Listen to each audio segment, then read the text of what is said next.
This is Before and After from Refinitiv.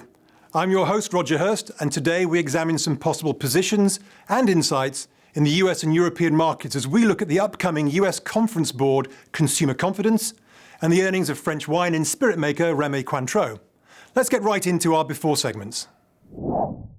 The Conference Board of US Consumer Confidence is still close to the 20-year highs, but when it turns lower, it can do so in dramatic fashion.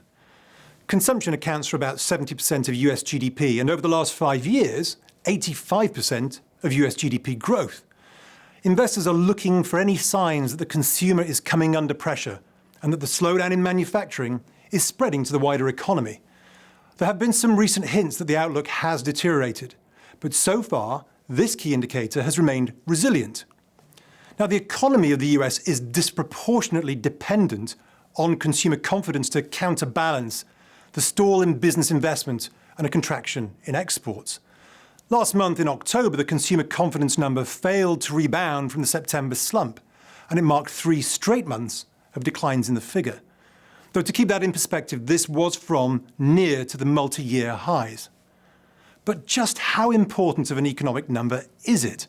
Donald Trump tweeted that it was very good when it hit 126 in October.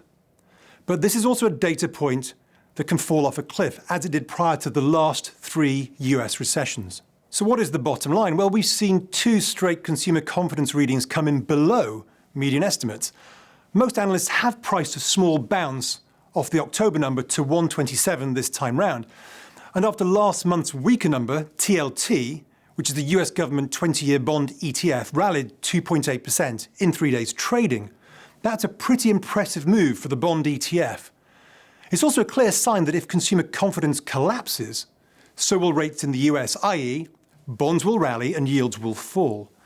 TLT is still currently around the 140 level, which is where it rallied to a month ago after the last report.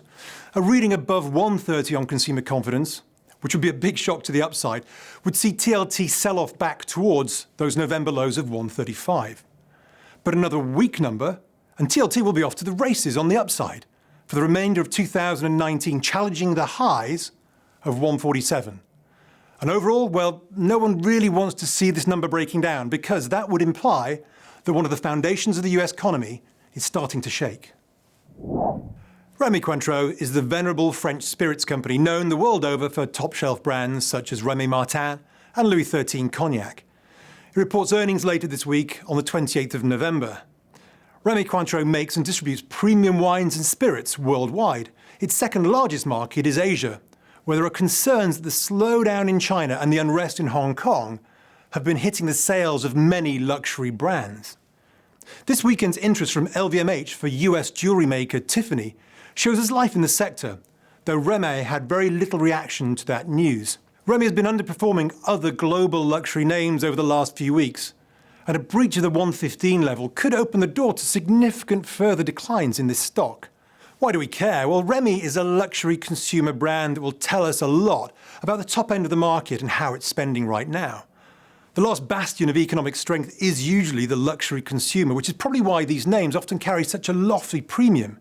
In the case of Rémy, it's a whopping PE of 37. And luxury brands such as Rémy have a particular reliance on the rise of the Chinese millionaire, but protests in Hong Kong are compounding an already lethargic mainland Chinese environment, and all this could show up in the earnings reports. Asia itself accounts for over a quarter of Rémy's total revenue, and a significant percentage of the revenue growth projections. Europe, sales there are already in decline. It's not really where the action's at. And Rémy itself dodged a bullet last month as their top-selling brand, Rémy Martin Cognac, managed to escape US tariffs levied on European imports. The US announced $7.5 billion in tariffs as tensions over Boeing spilled over. Now, they may be safe for now, but of course that can still change in a single tweet. With Rémy Martin Cognac accounting for 70% of sales in the US, Rémy Cointreau would take a direct hit if tariffs are imposed on French cognac. And there's no rhyme or reason for which liqueurs are being targeted. For example, whiskey from Northern Ireland and Scotland are being tariffed, but Irish whiskey is not. So the company has the uncertainty of Asia and the unpredictability of tariffs. And at nearly 4 times book and with that bulging PE over 30, This stock is not cheap. Add to that a debt-to-common equity ratio of 36%, and it's no wonder that the short sellers are starting to circle Rémy. Short interest is now 20% of the float. Now, it's always tricky to play the bearish side on a stock with a high short interest and dour expectations. And this is where an understanding of whether you're in it for the trade or the longer-term play is absolutely crucial. If the stock beats and surprises, those crowded shorts are going to get squeezed. The average one-day move after earnings for Rémy is 2.2% over the last 8 quarters. But implied volatility around this week's report expects a move that could be almost double that. Now, after the recent steep sell-off, 16% since September, there could be fireworks. If they beat, which is less likely, they've missed on 5 out of the last 8 reports, then we can expect an outsized move to the upside, i.e. larger than 4% that's expected by the options market. If you're long-term bearish on the name, however, then that would be a nice place to reduce inventory and get short. And if they miss again, well, watch out for that key support level. Has there been a rebound in global manufacturing? The preliminary market manufacturing PMIs are out. Did the US PMI continue to defy the weakness shown in the ISM manufacturing data and hold above that expand, contract pivot of 50?